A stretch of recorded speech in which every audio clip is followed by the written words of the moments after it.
किताब लिखी आज से 10-15 साल पहले, दुनिया के 100 बड़े आदमी, दुनिया के कितने बड़े आदमी भाई? 100 बड़े आदमी। और जिसने किताब लिखी वो ईसाई है। और जब उसने किताब लिखी दुनिया के 100 बड़े आदमी, तो उस किताब में 100 लोगों में नंबर 1 पर किसको रखा?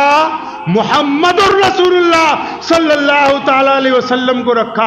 और उसने लिखा है कि ये दुनिया के सबसे कामयाब तरीन इंसान है, क्योंकि कईयों ने हुकूमत चलाई तो मजहब छूट गया, तो मजहब चलाया हुकूमत छूट गई। कहता है ये मुहम्मदुर रसूलुल्लाह सल्लल्लाहु अलैहि वसल्लम है, जो बैक वक्त इमामुल अंबिया भी हैं, खातमुन नबिय्यीन भी हैं, और मुहम्मदुर रसूलुल्लाह सल्लल्लाहु अलैहि वसल्लम रियासत मदीनतुल मुनव्वरा के बानी भी हैं। वो इमामत भी करते हैं, गरीबों की खबरगिरी भी करते हैं, वो दुनिया को इल्म भी सिखाते हैं, कारोबार का तरीका भी अता करते हैं। उन्होंने दुनिया को सिखाया कि दुनिया रहेगी किस तरह।